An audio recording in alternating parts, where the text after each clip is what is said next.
Welcome. My name is Zakia Ringgold, and I'd like to welcome you to yet another Baraka broadcast. And on this one, what we're going to be doing is a Baraka recipe using a butter bundle that you can get on the site. So right below me, I'm going to switch you so you have a different angle. The post before this one actually listed all of the ingredients for this, but this one, with our recipe, we're going to be using shea butter, cocoa butter, red palm oil, olive oil, castor oil, and coconut oil. Many of those, four of them, are all available in a Baraka blend that you can get on the website. It's a Baraka bundle, actually. So what I'm going to do is I'm going to show you how I'm going to go about measuring the ingredients out. And if you have any questions at all, feel free to put them in the chat. Of course, let us know where you are watching from, as well as if you have any questions, put them in and I can try and answer them as we're going along. And of course, what is it that you have made today is always interesting, or something that you're looking forward to making. But if you've never been here with us before live, my name is Zakia Ringgold. I'd like to welcome you. If you have been here before, welcome back. We always enjoy seeing you come back. And so what I'm going to do is I'm going to switch the camera so you all are actually able to see what we have on our table for what is going to be going in the bowl. So hopefully you can see, as I have laid out here, the four items that are absolutely positively amazing. Hello, hot watching from Chicago. That's the Herbal Root Woman. Thank you for tuning in again. So of course there is the coconut oil. There is also the shea butter, cocoa butter, and then red palm oil.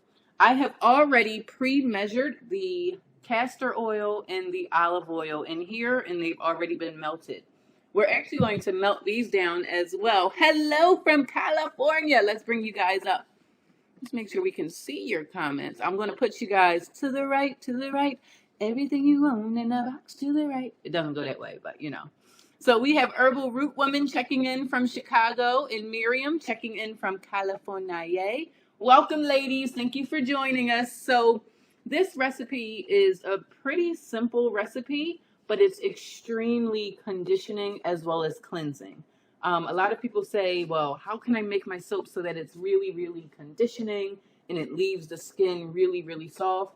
You can do that with super fatting. However, you can't go overboard with your super fatting, because that means that a lot of your soap has not saponified and it could go bad faster.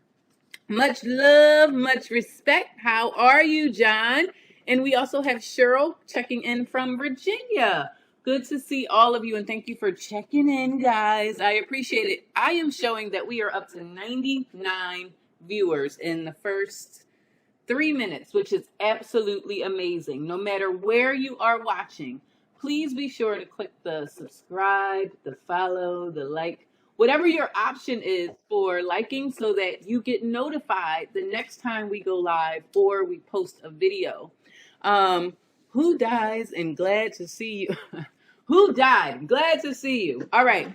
So very important. If you have never made soap before, one of the most important things is to make sure you're being safe, meaning long sleeves. I break my rules. Do as I say, not as I do. Long sleeves, goggles, because you are working with sodium hydroxide, which is a caustic, and you don't want that going in your eyes. And then you also want to use gloves. Now, even though we use lye to make the soap, there is no lye in the final product once it's completed. So it's always a really good idea to make sure that you are protected with your hands, your shoes, longer sleeve. Don't wear tank tops. I wear tank tops in the summertime. It just gets a little too hot. Just gets a little too hot. So you also want to make sure that you have the tools, temperature, so that you can check your temperature. Your scale, measurements, and temperature have to be two of the most important elements when you are making soap. So you want to make sure that you have a kitchen scale. You also want to make sure, is this liquid soap? This will be a bar soap. You're asking a really good question there, Cynthia. So the main differentiator when you are making soap on whether or not it's going to be a bar soap or a liquid soap is the caustic that you use. So because we are using sodium hydroxide, that's going to give us a bar soap. If we wanted to make a liquid soap, we would need to reformulate the recipe because we would then be using potassium hydroxide, which gives us a different saponification value than what we would have when we're using sodium hydroxide. But we will do a liquid soap. I actually have been making, what's in your wallet? I have been making liquid soap for the past couple of days. I'm relaunching my shop. Here is an activated charcoal soap, which we actually put some Baraka African black soap into, but we made this using potassium hydroxide. So that's a really good question, and hopefully I answered that for you. But this one will be a bar soap. You can always tell what you're going, well, if you're formulating your recipe, you should know which one you're using, but you can always tell if it's going to be a bar or a liquid by the kind of sodium hydroxide or potassium hydroxide that you're using. So the first thing that you want to do is make sure you have a working scale. That's what's down here. You guys can't see it, but there's my scale. You also want to have spatulas. If you have a soap maker in your life or you're a soap maker, you know how true this statement is. You can never have enough spatulas. You have to scrape things. You have to try and get as much of it out as possible because everything that you're putting in here, you want to get into your mold. You also want to have cutting utensils, especially if you have the cocoa butter, because sometimes you need to cut it down to get the exact measurement that you want. I have a spoon for helping me to get the shea butter out. I'm going to squeeze the coconut oil and the red palm oil out in here as well. And then, of course, the magic wand of all soap makers is a stick blender. Last but not least, you are going to need something to put it in. Now, I'm fancy, I'm queen, extra with everything. So we actually have this clear mold here so that you'll be able to see what's happening. I'm going to actually have a 24-hour soap cam going so you all will be able to see the saponification process because you pour it in the mold and then what happens over time, right? What happens over time? I remember when I first started making soap, I peeked because they said you're never supposed to peek, right? You're never supposed to look in there. But I peeked under it and it looked like Vaseline. It was just clear, transparent. And that was because the soap was going through what's known as the gel phase. But I didn't know. I thought I had did something wrong and then it became opaque within the 24 hours. So I'm going to turn on our 24/7 soap cam and you'll be able to like kind of take a sneak peek at it overnight to see as it goes through the process. So what are we saying? Herbal Root Woman says, I got a bunch of spatulas. You hear me? Yep, spatulas for Christmas gifts for soap makers. You can get them spatulas. You can get them bundles of oils and butters from Baraka. And we also have Laura. Hello, Laura, checking in from the high desert. Good to see you. All right, so we've gone over all of that. Let's talk about this recipe. For the shea butter, we're going to need 145 grams. Now, I typically like to measure in grams because sometimes it'll say ounces. And for instance, this particular recipe would be 5.12 ounces. A more precise measurement is the number of grams that's needed, which is going to be the 145.15 grams.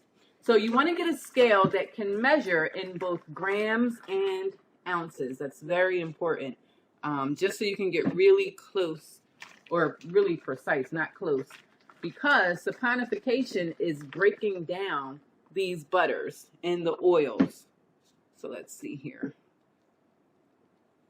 And then this is also, if I wasn't making this for other people, I would use my hands. But you also don't want to use your hands. But if it's just for you, it's okay if you use your hands. Okay, so we need 145 grams of this shea butter. Now, this batch in the recipe that you have is going to make 5 pounds of soap for you. So you want to make sure that your mold can hold that amount or recalculate the recipes. Yes, our overhead cams are back. They are here so you can see in my pot as I am describing what in the world is going on here. So I went over just a tail. There we are. So there's our 145 grams. Next, we are going to do the cocoa butter. Now, I have not opened this pack yet. You saw this on the unboxing video where we got a ton of goodies. For the cocoa butter, we need 72 grams. So I'm going to see if I can just kind of grab a couple of pieces. Be sure to clear your scale out each time. Drop her in. And I do like that there are these little chunks so that you're able to kind of get it in. Cocoa butter has one of the highest melting points of all of the oils and butters that we use. So it takes quite a bit to melt them down. Some people, and I often do that on these broadcasts, I'll do what's known as like a heat transfer method. And that is where we allow the heat from the lye solution to actually melt the oils and the butters. We're not going to do that on this one. What we're going to do is throw this in our microwave, which is behind us there. And I went over. Let's see, can I take this little piece off? That takes me down to 77. You don't tell, I won't tell. But we have 77 grams there. All right, now we need our red palm oil. That one is 217 grams. I'm going to save the red palm oil until last, because I want you to see the beautiful color that it puts into the soup. Porgy Town, hello there. Very good to see you. So let's do our coconut oil. So for our coconut oil, guys, if you have not tried it, you have got to try this. It smells like you have cut a fresh coconut open when you open this coconut oil here. Much love, much respect. You are seen and heard everywhere. Thank you for running the bases. All right, so we have 362 grams that we need for the coconut oil. All righty. We're going to squeeze her up. Squeeze her up. And now with a 5-pound batch, you can get about 15 bars of soap out of that. Or more. How many did I say we need? 362. Oh, so close. 360. I just need like a little itty bitty piece. This is where those spatulas would come into play. Come on, you could do it. Come on now. Go ahead. I went over again. We're at 366. So we're going to have a bit of a super fat in here, but not to worry. All right, so I'm going to go ahead and put this in the microwave. You guys can take a look. So far we have done the coconut oil, the shea butter, and the cocoa butter. We've already melted down or measured out our olive oil as well as our castor oil. While I am doing that, if you have not said hello already, please be sure to put that in the chat. And if you have said hello, tell me what you are making or where you are from while I go ahead and get this in the microwave. I still have my coffee in there from earlier. Jeez Louise. All right, so we're going to get that down. Just putting it in there for about 3 minutes. That'll give us plenty of time for me to catch up on anything that you have said. Bases ran. Miss Francis is saying, if we don't have the red palm, can we use something else instead? That is an amazing question. You can always swap out oils and butters. The most important thing, though, is whenever you swap them out, you rerun your recipe. So you couldn't just say, I don't have the red palm oil, but I have palm oil. So I'm just going to use the 217 grams of the palm oil. Remember, they have different saponification values, so they take a different amount of sodium hydroxide to go through the soaping process. Hello, Cynthia is here from Maryland. Very good to see you, and she is of Be Better Naturals. I make body butters and body scrubs, and I'm from Melbourne, Australia, which means I should be saying good day, mate. Very good to see you here. Porgy is from Miami, and my cousin is from Philadelphia, but in California. So I hope I answered the question about swapping out. If you don't have the red palm oil, you can absolutely positively swap it out or you can just reformulate the recipe without it. You do need to rerun that through a soap calculator if you don't know how to formulate the recipes by hand. Got to run the recipe again through the soap calc. You are the best. All right. So while that's doing that, I'm going to go ahead and measure out the red palm oil in here, because then we'll just mix them all together. So for red palm oil, we need 217 grams. Now this will naturally color your soap. It's going to give it a beautiful amber color. So you want to consider that if you are doing like a really fancy design with purples, blues, and greens, you might not want to use the red palm oil because it will alter the color of your soap. Josh is saying, sup. How are you, Josh? All right, so we have 217. All right, so I'm going to measure this out and make it 218 grams because I'm going to round up. It's 217.72, which means I'm going to make it 218. I need to cut that a little bit bigger. There we go. Just so we got a little more of an opening and I'm not squeezing for dear life here. All right, so we're going to go to 218 grams. Go ahead. You can do it. It looks really interesting. When we were in Ghana, I said this on the unboxing video, many of the foods were cooked in red palm oil, and it gave it such a distinct flavor. It was really good, and it also imparted this color to it as well.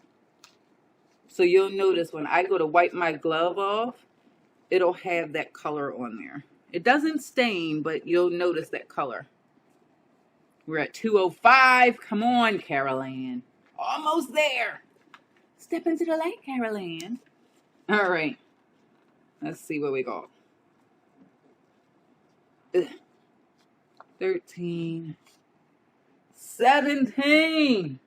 I said we're going to round up, so still at 217. I'm going to imagine, so you can see the color there, and you can also see them. There you go. On my little fingers. On my little fingers. Let me grab a paper towel. So now we are just waiting. Listen, look at that. Look at that, Carol Ann. Microwave is done. Now, it may not be completely melted, but that's okay. What we'll do, my Lord, we got some chunks in there, and I guarantee that those chunks are probably the cocoa butter. Oh, it smells so good. It smells so good. We are going to be making this as an unscented soap, guys. There won't be any scent on here at all. I'm going to use the scents from the oils and the butters that we're using. I need a smaller, or my face is getting smaller because it just keeps on going on down. You know how your grandmother they talk to you with the glasses on the tip of their nose? That's what's happening here. Melinda from Santiago. Hello. How are you? Good to see you. Now I know soap is not edible, but the process reminds me, so it is so much like baking. One of the main reasons why I got into soap making is because I could not cook. And nobody would actually need to eat what it was that I was making. But it fed the skin. And it did, a lot of it is like you have to measure your ingredients. All of that is very similar to baking. And if you rush it by taking shortcuts, people can tell the difference. So it's very similar to baking, John. I would agree with that. So we now have all of our oils in here. I'm just going to kind of blend them just a little bit, just to get them incorporated. And it's kind of therapeutic too at the same time. It's like you can go into your little Zen zone there. You can kind of see that color coming up along the side. I wanted to use this white bowl so you would be able to see that. Oh, it's coming across beautifully on the screen. You guys can see that.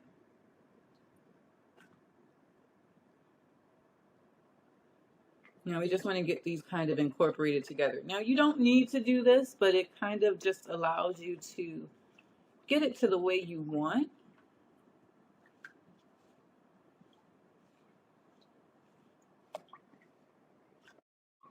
So relaxing to watch, yeah.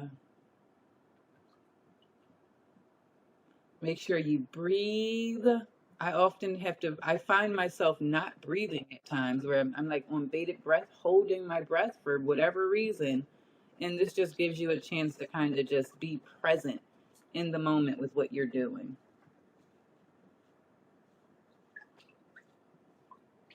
Okay, so the only thing we've done is we've measured out all of our oils based on the recipe. From there, what we're going to do is mix in our lye solution. Now, I always tell students in live soap school, have everything that you need laid out before you start measuring, mixing, blending. Because with soap making, sometimes when you add a fragrance, it starts to speed up. If you've ever been on my broadcast, we think it's going to go one way and it goes a completely different way. If you are hunting for the things that you need, then you're losing time. Whereas if you just have it laid out for yourself, you are in wonderful, wonderful shape. It looks so beautiful. How do you make sure the mixture has been mixed well, that the chemicals are cooperating with each other? Dee says she does that too, with just kind of taking a moment to be present and laying all of the ingredients out. I want 2 bottles of peppermint body wash, please and thank you. Yes, that's all behind me. I'm actually running a special where it's going to be buy 2, get 1 free. So I'll talk about that after we finish this one here. I love having all of your books you wrote. Anyone wanting to learn, I do recommend them. Thank you, Miss Francis. If you guys don't know, that's a really large comment, but hopefully you get the point. I published the new Soap Makers Cookbook, which walks you through how to get started making and selling your own handmade soap. There's 4 books in the series. The first one has to do with mindset, just what we were talking about here in terms of being present, and then the basics for making cold processed soap. That's all there. So thank you, Miss Francis. And I think we are hiding. We are up to 179 across all of the streams. So I'm going to pause before we go on, and I'm going to get prepared so that if this recipe starts to go much faster, we are ready for it. And it doesn't get to do what it wants to do. So I'm going to move our ingredients off to the side so that our mold is ready to go when we're ready to pour. Now, we're not adding any color. We're not adding any fragrance. This is a basic batch.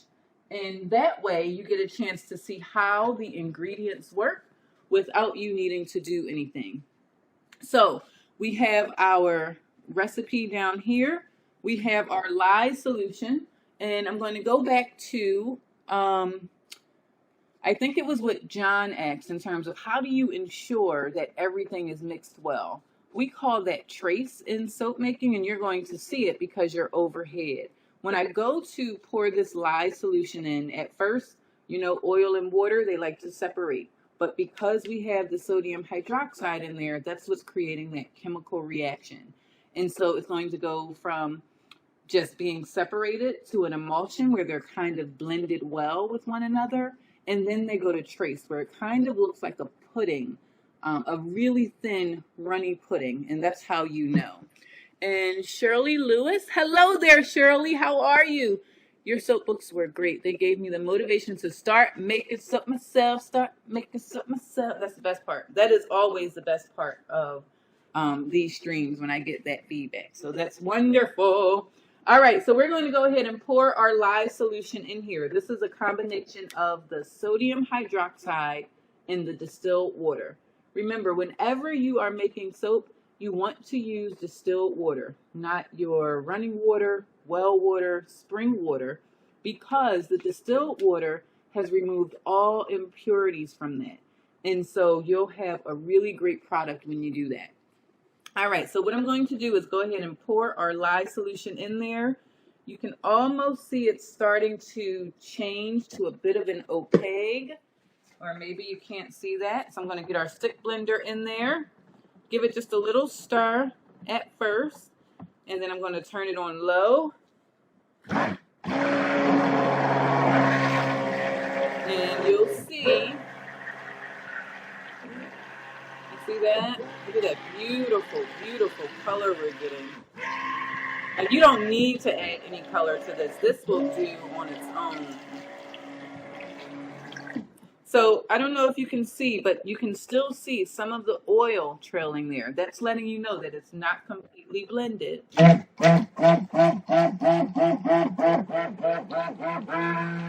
Sorry for the stick blender, but can't change that. This is music to soap makers. Every soap maker can identify this sound.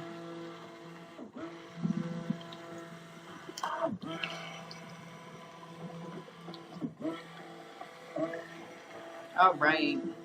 Now this would be considered almost a light trace. I can still see a little bit of the oil in there, but I don't want to blend it too much because I want it to be a nice fluid pour. Now what I am going to do, bonus, everybody's ready for a bonus, we're going to actually add some cocoa powder to a small portion of the soap.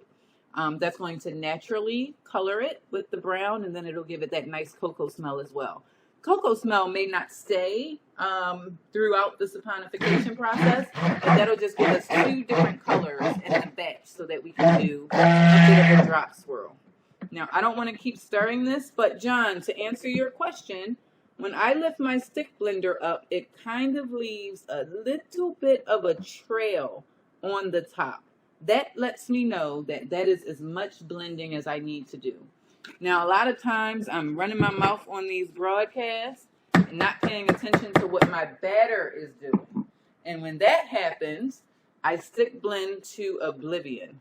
So as you can see, hopefully you can see, we have a really nice consistency. It almost looks like cake batter, if you know how to make a cake. Even if you don't know how to make a cake, hopefully you've had the opportunity to lick a bowl. Give me 1 second. I'm going to grab us another bowl so that we can actually get some of the cocoa powder in.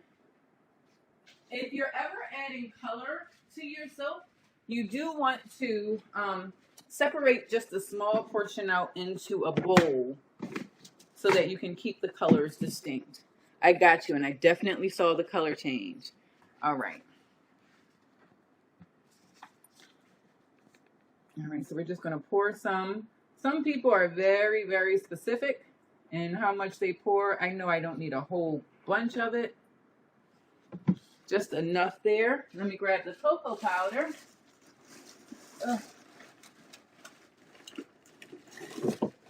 So this is an extra, and the beauty of making your own soap, you can experiment with different things that you want. Generally, you only need about a tablespoon of the cocoa powder. I'm going to eyeball it, so there you go. I'm going to eyeball how much we're going to use. I don't think I have another spoon available. Oh, yes, I do.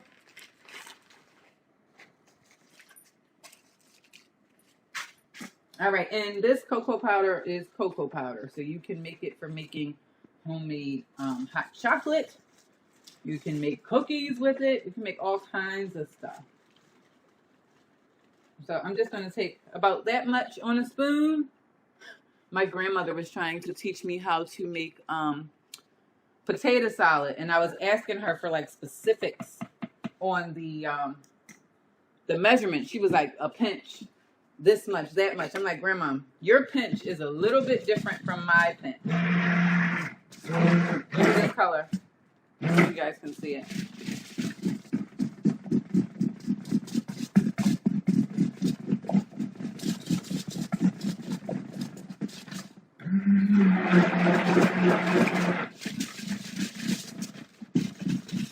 I think I can do a hair more. Just a hair more. Oh, I used the wrong spoon. Darn it.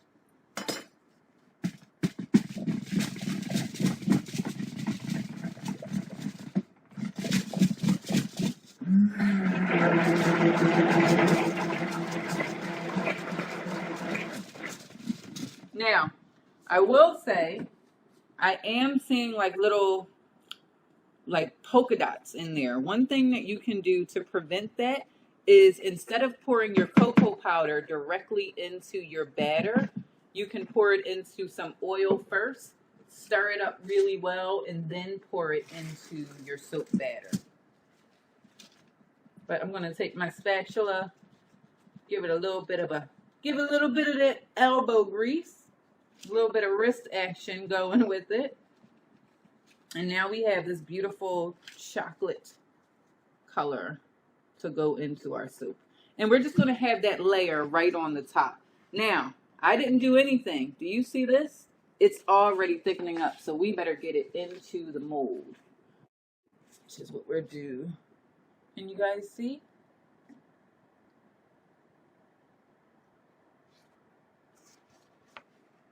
I can't see. It seemed like a good idea.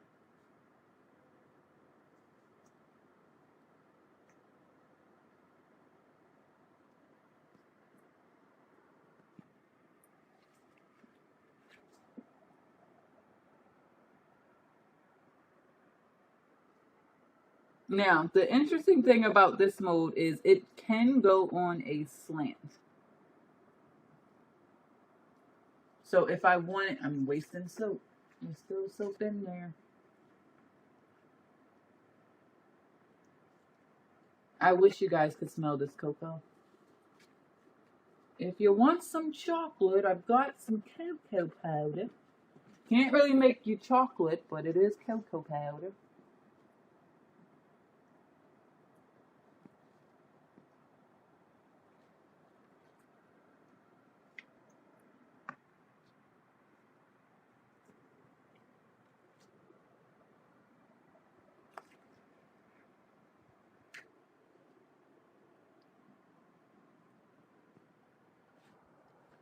And I got it coming off the side there. You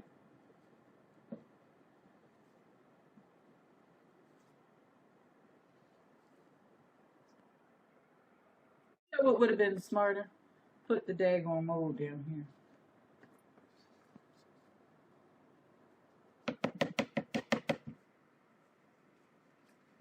I hear you guys chatting over there. I'm going to see it in a second. Now, I do want to tap this because there is definitely the chance for air bubbles in there.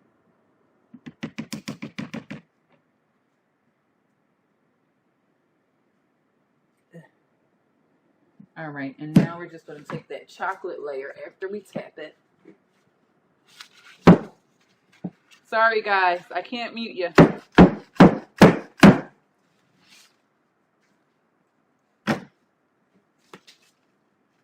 Now we're going to just put that right on the top.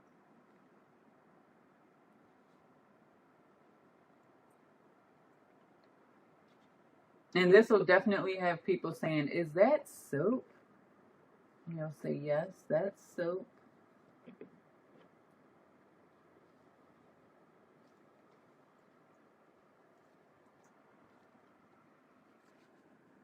Just get him come back down.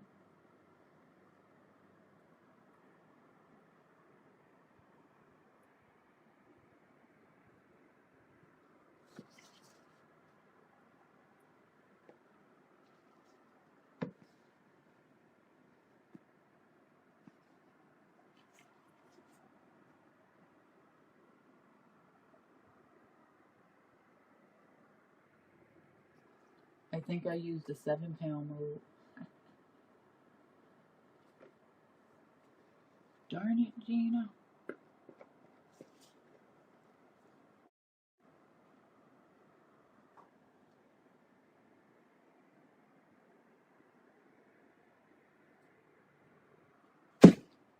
Now I'm just going to scrape this off.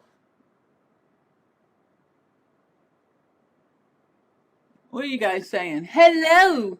I love the color of that palm oil. I see. I think if you have put the mold the long direction, we could see. Yeah, I think you're right, Miss Francis. But I'm getting back into the swing of things here, so hopefully I'll figure out the right angle for these streams.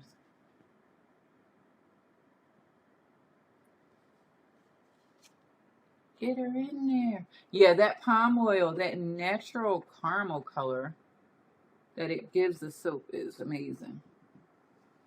Now, because this is a pretty thick consistency, if you wanted to, go ahead and use the back of your spoon to give it some kind of texture on the top. You can also use your spatula to do the same thing. So I'm going to take this one here and just kind of like drag it over. And then that way you'll be able to have peaks on the top of your soap, so it's not just flat. And if you want to leave it flat, you can do that as well. So I'll go from one side just like that, and I'm just dragging the spatula from one side to the other. I know I'm not going all the way over.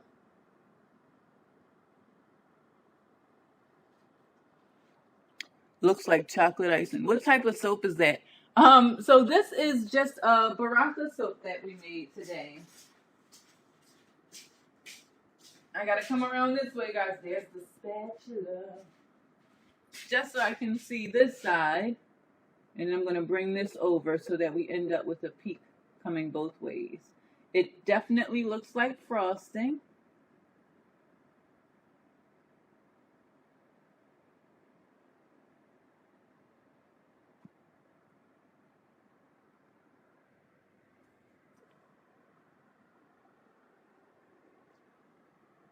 And then if you want, you can kind of clean that up.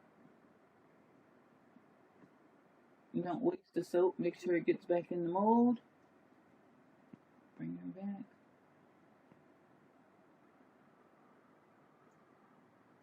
Okay, so you can see it's just that really small layer of the brown, but the majority of this soap, first of all, it's uneven.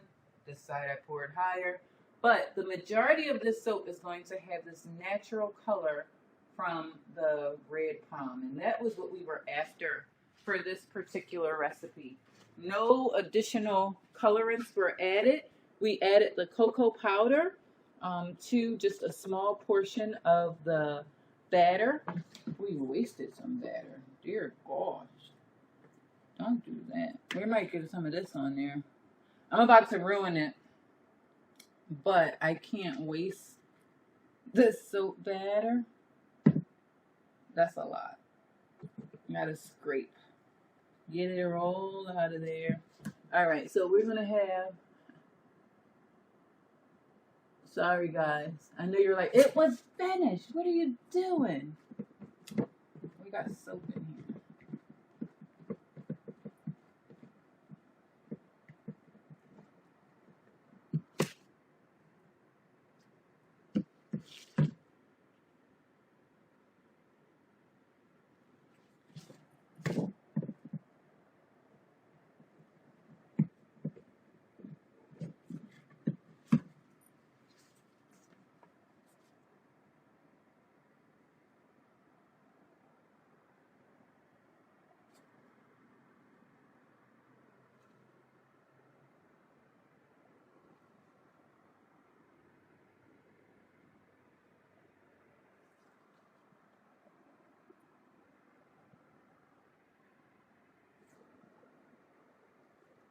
I thought we would make it all the way up, but we won't.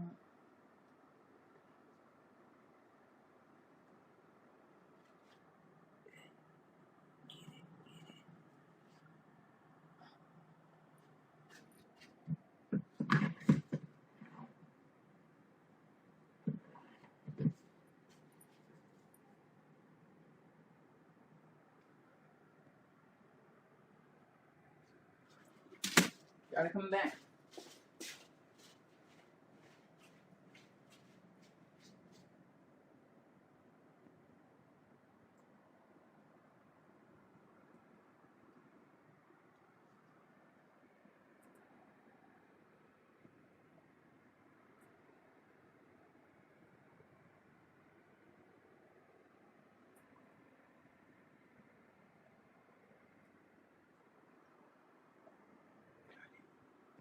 I'm about to ruin her.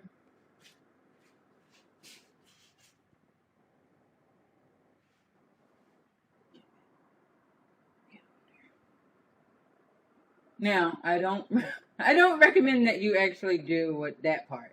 Ignore the ending of ignore the ending of the video. But everything else I did is copacetic. But I just couldn't leave that much soap. I could not leave that much soap in the bowl. Waste not, want not. All right, what are you saying? What type of soap is that? So this is just a red palm soap with some cocoa butter added to give it some additional color. Looks like chocolate icing. What are some of the skin benefits? So palm oil, red palm oil in particular, is extremely conditioning to the skin. We also used shea butter as one of the primary ingredients in here. And shea butter is one of the butters that has the highest percentage of unsaponifiables.